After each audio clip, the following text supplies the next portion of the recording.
আসসালামু আলাইকুম বন্ধুরা, বাঙালি কন্যা চ্যানেলের আরেকটি মিষ্টি ব্লগে তোমাদের অনেক অনেক স্বাগত। আশা করি তোমরা আল্লাহর রহমতে বেশ ভালো আছো আর আমরাও বেশ ভালো আছি। তো আমি চলে এসেছি বিয়ে বাড়ি। তো আমি তোমাদেরকে আগেই বলেছিলাম আমার একটা ননদের বিয়ে আছে, তো আমরা এখন চলে এসেছি বিয়ে বাড়িতে। বিয়েবাড়ির অনুষ্ঠানে আমরা এখন খেতে বসে পড়েছি। তো সকাল থেকে যে আমার দেখানোটার কোনো সময় হয়নি, মানে এত ব্যস্ত ছিলাম।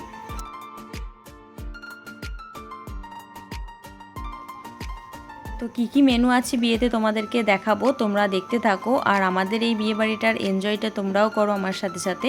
তো প্রচণ্ড গরম, তাদের বিয়েবাড়ি মানে বুঝতে পারছো, আর একটু রিচ খাওয়া দাওয়া। তো এখন তো দিয়ে যাচ্ছে চিকেন স্যাটে, তো এখন এটাকে খাবো, বেশ মজা করি। দেখতে পাচ্ছ, তোমাদের হয়তো লোভ হবে, কিন্তু কিছু করার নেই, তোমাদেরকে আমি দিতে পারছি না, তোমরা শুধু দেখতেই থাকো আর আমি খেয়েই নিই। তো এখানে আছে জিরু আর এখানে চিকেন স্যাটে দিয়েছে। তো এরপর কী মেনু আছে তোমাদের সঙ্গে শেয়ার করছি।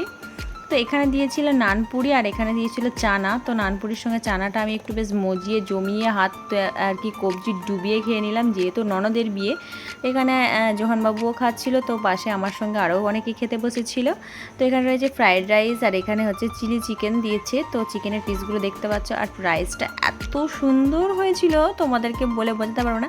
অবশ্য তোমরা দেখলে হয়তো একটু নজর টজর লাগবে, তো সেটা কোনো ব্যাপার নয়।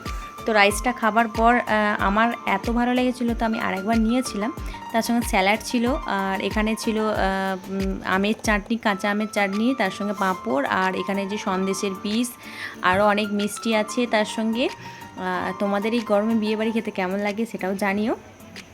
তখন লট জমজম দিয়েছিল, আমি খাইনি, রেখে দিয়েছি। এখানে হাতটা কিন্তু সাবান দিয়ে ধোয়া হয়ে গেছিলো। আর আইসক্রিমটাও নিয়ে চলে এলাম বেরিয়ে প্যান্ডেল থেকে।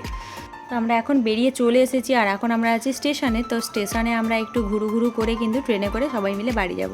এতগুলো লোক আমরা গিয়েছিলাম, মানে টোটাল 23 জন গিয়েছিলাম ননদের বিয়েতে।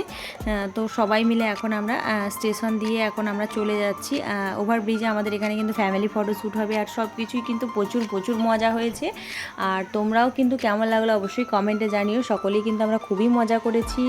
আর নেক্সট আমাদের আবারও বিয়েবাড়ি আছে, তোমাদের সঙ্গে আবার কিন্তু শেয়ার করব। তো তোমাদের আমার এই বিয়েবাড়ির ভিডিওটা কেমন লাগলো অবশ্যই কমেন্টে জানাবে। তো আজকের মতো এখানেই শেষ করলাম। খোদা হাফেজ।